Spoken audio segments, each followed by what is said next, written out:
The battlefield was silent. Smoke floated in the air. Alien bodies were scattered across the ground.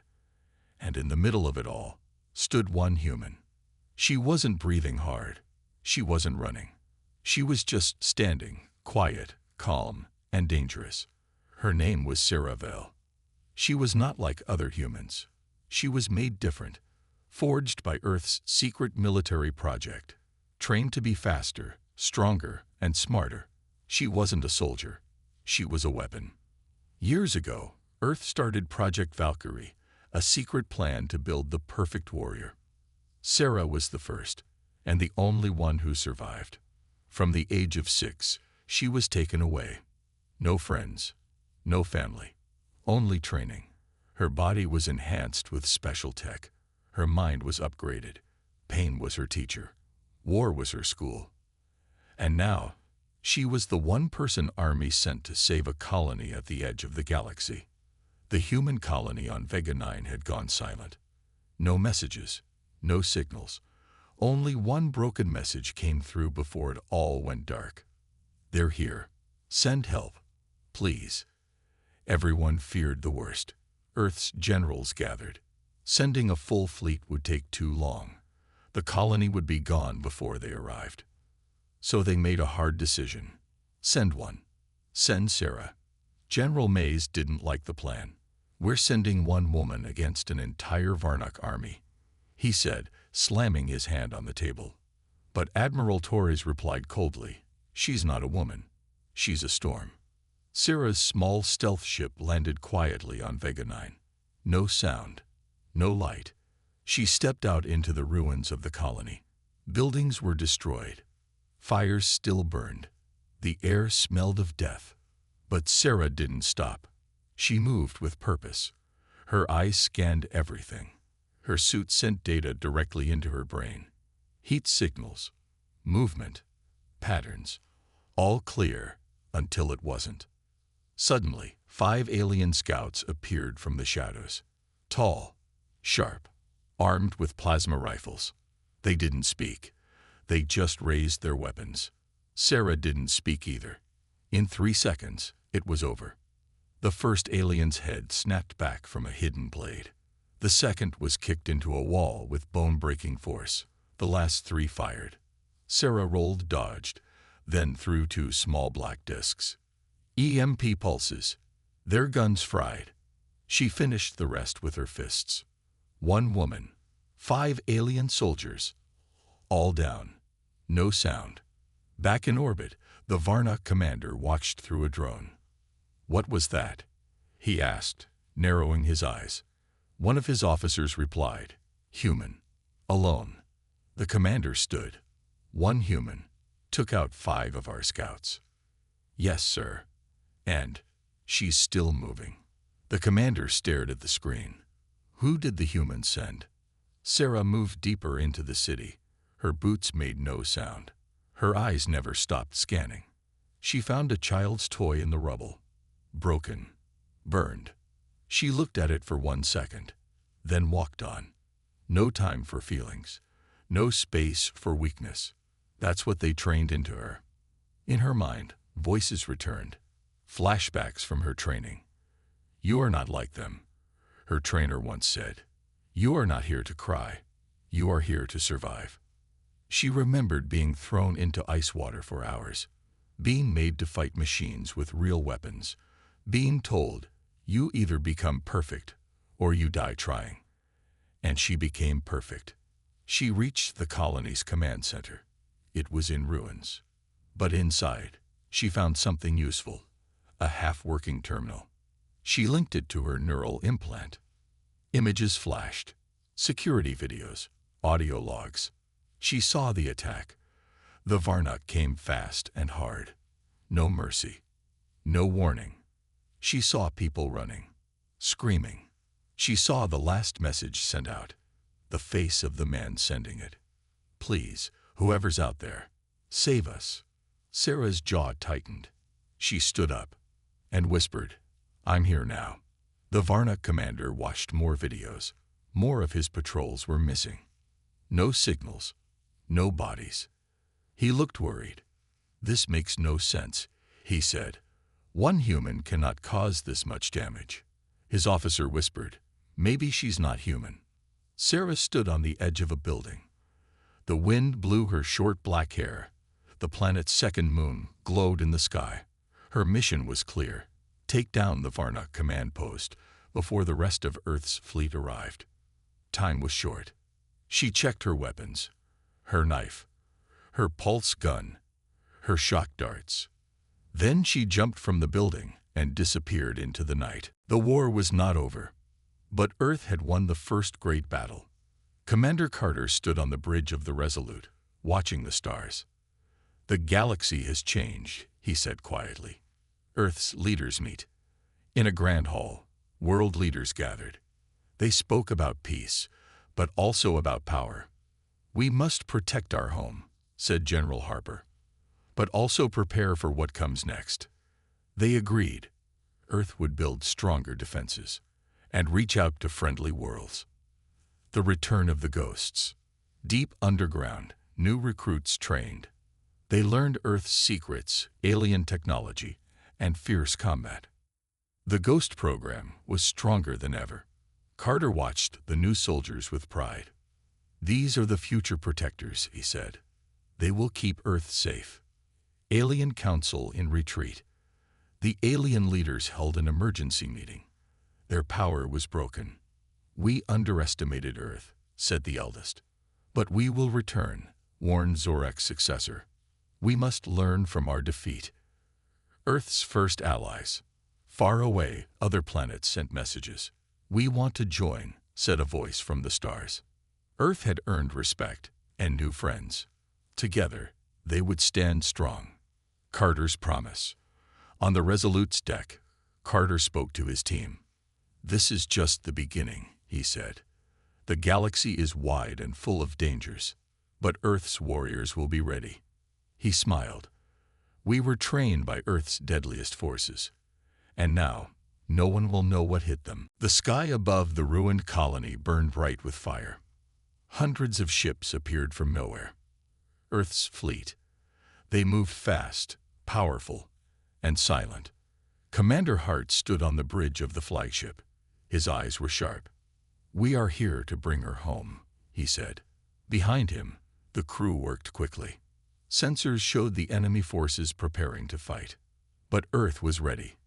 Below, on the ground, Sarah ran. Her arm hurt. The child was safe, hidden in a secure place. But the Varnock soldiers were closing in. She could hear their footsteps. They shouted orders. She smiled. "Let them come." Suddenly, the sky exploded with light. Earth's warships opened fire. Laser beams cut through enemy ships. Explosions lit the night. The Varnock scrambled. They had never seen such power. Commander Hart's voice came through Sarah's comm.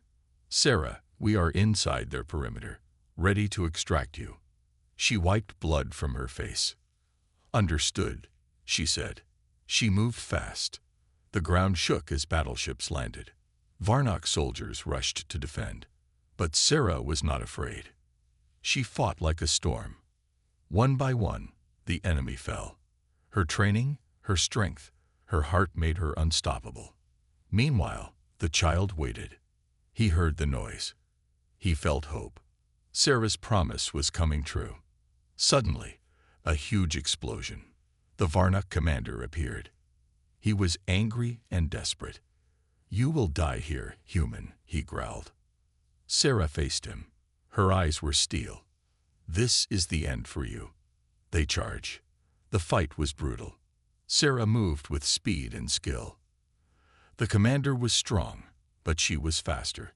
She dodged his attacks. Then, with one final move, she struck. He fell. Silence. Behind her, Earth's forces secured the colony. Commander Hart's voice again. "Sarah, the extraction team is waiting. Get to the ship." She took the child's hand. Together, they ran to the waiting ship. As the ship lifted off, Sarah looked down. The colony was free. The enemy was broken, and Earth's power was clear. The fleet soared into the stars. Sarah held the child close. She was no longer alone. She was a warrior, a protector, a symbol of Earth's strength. The stars were quiet again, but Sarah knew the war was not over. Back on Earth's flagship, Commander Hart and his team studied new data. A hidden message blinked on their screens. Encrypted, ancient, dangerous. "It's a warning," said the lead scientist. "We thought the Varnak were the worst," Hart said. "But this message, it talks about something else. Something older." Sarah sat in the ship's med bay, healing. The child slept beside her. Suddenly, an alarm sounded. Hart's voice filled the room. "Sarah, we found something." She stood quickly. The fleet gathered around a massive signal, a planet deep in unknown space. The message came from there. The scientist explained, "It's a trap. The Varnak led us here." Hart's face was serious. "We must prepare. This is bigger than we thought." Sarah felt a chill. She remembered her training. Always expect the unexpected. "We have to warn Earth," she said. "But we need to survive first." The fleet moved toward the planet. Ships scanned the surface. No signs of life. But sensors picked up strange energy readings. The ships slowed. Suddenly, the ground shook. A hidden fleet rose from underground. Ships covered in black metal. They attacked without mercy. Earth's fleet fired back. Explosions filled space. Sarah stood on the command deck. The enemy ships were stronger than the Varnak. "This is a new enemy," she said. "We must be ready." The battle raged. Sarah knew this was only the beginning. If they failed now, Earth would lose everything. But she was ready to fight, because she was forged by Earth's military. The wind howled across the broken colony. Dust and ash flew through the air. Buildings stood half-burned, like skeletons of a lost city. But in the smoke, something moved. A shadow. Fast. Silent. It was Sarah Vale, the human weapon. The one woman wore. She moved like a ghost. No sound. No hesitation. She was hunting. Deep inside the ruined colony, Varnak soldiers had set up a temporary base. They laughed, drank, cleaned their weapons. To them, the fight was over. They thought the humans were finished. They didn't know Sarah had landed. They didn't know their deaths were already walking toward them. Inside a broken market hall, 4 Varnak soldiers stood guard. Suddenly, one of them dropped. No sound, no scream, just gone. The others turned, confused. Then one by one, each was taken. Silent strikes, clean kills. By the time backup arrived, there was nothing left but smoke and blood. The Varnak commander was furious. "She's here," he growled. "The human. She's playing games." His second-in-command said, "She doesn't fight like a soldier. She moves like a shadow. Find her. Kill her," the commander ordered. "Use everything." Sarah moved through the tunnels now. Underground. Hidden. She was mapping the enemy camp in her mind. Every step. Every guard. Every weak point. She wasn't just attacking. She was planning something bigger. And she didn't have much time. Earth's fleet would arrive in 3 days. But the Varnak might destroy everything before that. Sarah had to act fast. Suddenly, a metal door opened ahead. She hid behind a pillar. Footsteps. 2 aliens walked through. They spoke in their own language, laughing. Sarah's implant translated the words in her head. Humans are so weak. This planet was too easy. She stepped out. They barely had time to react. 2 shots. Quick and quiet. Both down. Sarah didn't smile, didn't speak. She simply moved on. In the Varnak camp, fear started to grow. They found bodies. No signs of struggle. No gunfire. It was like something invisible was killing them one by one. One soldier whispered, "It's the human. She's not normal." Another said, "Maybe she's a ghost." The commander shouted, She's just one person. Are you afraid of a girl? But deep down, he was afraid too. This mission was supposed to be simple. Now his elite warriors were dying, and no one even saw the killer.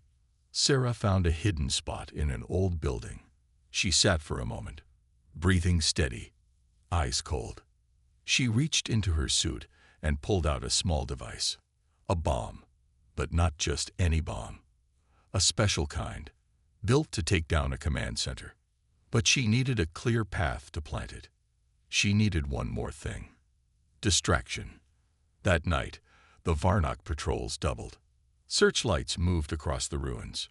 Drones flew in the sky. Still, nothing. No one saw her. But she saw everything. She had studied their patterns. She knew when they changed guard. She knew when they were most tired. She waited. Then she moved.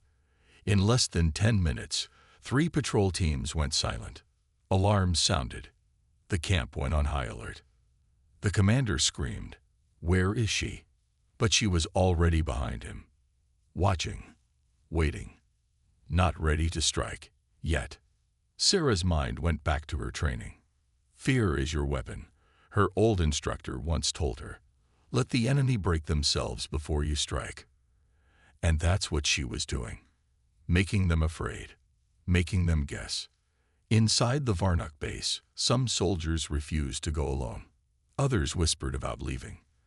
The commander tried to control them, but their fear was too strong. He yelled, "We are warriors. She is only one." But even he didn't believe that anymore. Sarah was now close to the main power core. One more wall to break, one more camera to dodge. She placed the bomb and set the timer. 10 hours.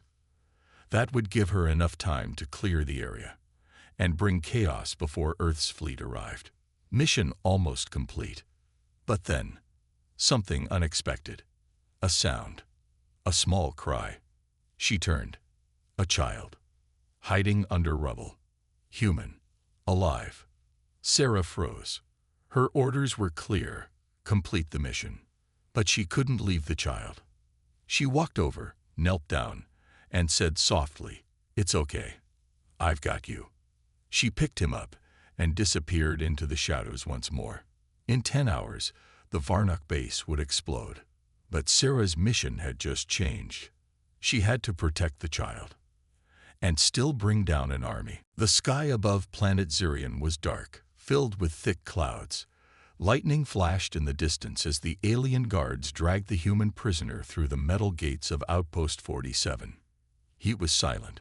No fear, no anger, just calm eyes that stared straight ahead. Another Earth rat. One of the guards laughed. They're always weak. Commander Zorek stood waiting near the gates. His sharp teeth showed as he smiled.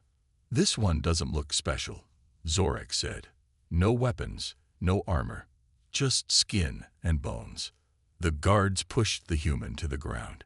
He didn't resist. He simply looked up at Zorak with cold, steady eyes. "Put him in cell 9, deep level," the commander ordered. "We'll question him tomorrow." The human didn't speak. Hours later, inside cell 9, the walls were cold steel. The lights flickered. A camera watched every move.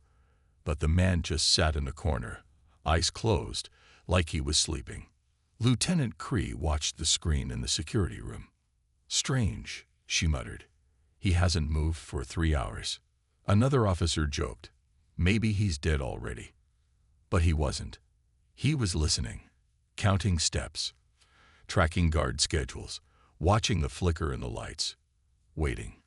The next morning, a guard named Tren walked to cell 9 to deliver food. He opened the hatch. "Wake up, human. Time to eat." No answer. Tren opened the door slowly. Empty. The cell was empty. Panic filled his chest. He turned to call for help. But it was too late. Something moved behind him, fast and silent. A hand grabbed him. One hit to the neck. Tren dropped. The human dragged the guard's body back inside the cell and locked the door. Security room. Moments later, Cree looked up and saw the screen for cell 9 was black. No signal, she said, confused. She tried to reset the feed. Nothing worked. Suddenly, another screen went black. Then another. What's going on? She shouted. Commander Zorek stormed in. Why can't I see the cells? We don't know, sir. It's like someone shut down the system. Impossible. The only one who could do that. Zorek stopped. His eyes narrowed. Is someone trained to do it? He turned to the officer beside him. Sound the alarm. Deep inside the base, the human moved like a shadow. Wearing the guard's uniform, he passed through the halls unseen. Every move was planned, every step silent. He reached the power room. 2 guards stood outside. He waited in the dark. One of the guards stepped away to check something. That was enough. The human struck. Fast. Precise. Both guards were down before they could scream.